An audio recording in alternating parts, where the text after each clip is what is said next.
Eva, on Si a je peux me besoin de vous permettre, pour nous pardon, parler de télé, excusez-moi. s'il vous plaît. Alors, on reste votre un coup de peu- cœur. Allez, les enfants pourront regarder la télé ce soir. C'est Le Monde de Jamie sur France 3 à 20h55. L'idée est d'essayer de comprendre ce qui se passe dans la tête de nos animaux préférés. C'est la question à laquelle il va tenter de répondre. Alors, autant le dire tout de suite, la réponse n'est pas d'une totale évidence. Il n'empêche que certains sujets de ce magazine méritent l'attention, comme cette visite à Gramat. C'est là où sont entraînés les chiens qui accompagnent les gendarmes. Et pour la première fois, vous allez voir une expérience qui vient à peine d'être mise en place. Les gendarmes dévoilent en fait un exercice qui est réalisé par un berger malinois. Parmi une trentaine de personnes, le chien va détecter celle qui est porteuse d'une ceinture d'explosifs. Le canidé la repère tout de suite. Explication avec le maître. Quelle est la difficulté de l'exercice là? La difficulté, il faut que le chien ait une concentration absolue, de façon à ne pas se laisser distraire par l'environnement et de façon à bien flairer toutes les personnes. Alors, du bruit, des pétards, dans un contexte très particulier. Quoi. Parce qu'on peut rencontrer des gens qui viennent les caresser ou qu'on être confronté à des enfants aussi. Quoi. Ils sont tout le monde. Voilà, tout le monde. Et alors, il sent tout le monde et il chope donc la personne qui a la ceinture d'explosifs et il la maîtrise au sol sans problème. C'est impressionnant, c'est impressionnant, vraiment. Parce qu'on savait qu'il savait détecter les explosifs, mais pas les ceintures d'explosifs sur les personnes. Alors, Jamie qui est aux côtés de... L'étape suivante, c'est il rédige un PV.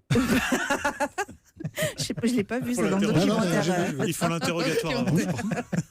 Alors, Jamie qui est aux côtés de Myriam, qui est sa nouvelle comparse là, pour l'émission, vont ensuite tenter de comprendre alors, la capacité émotionnelle des chiens, des chats, mais aussi des pandas, des koalas, des loups et des gorilles. Et alors là, vous allez avoir une séquence étonnante. On est dans un petit village de Saint-Martin-la-Plaine.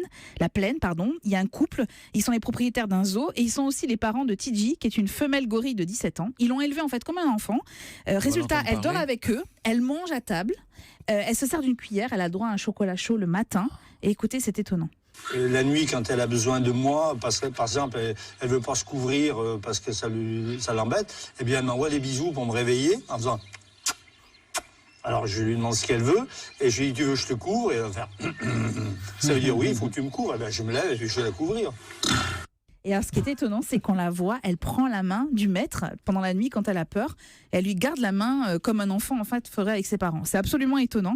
Pour moi, c'est le meilleur numéro de cette émission de vulgarisation. C'est entre le documentaire scientifique et le magazine d'information. C'est malin, intelligent et ludique. Et votre bonus, Eva? Est-ce que vous pouvez dire le titre pour moi, s'il vous plaît, Mathieu Charrier? France 2 à 20h55. Allez-y, je vous écoute. Bon, Rose et le soldat. Non, alors, Rose et le soldat. c'est un téléfilm avec Fred Testo, Zita Enro et Pascal Légitimus notamment. C'est une histoire inspirée de faits réels. Il s'agit en fait d'évoquer les dissidents. Vous savez, ce sont ces 4000 jeunes antillais qui, pendant la Seconde Guerre mondiale, ont tenté de fuir le régime vichiste. Je parle sous le contrôle de Franck Ferrand qui est assis à côté de moi.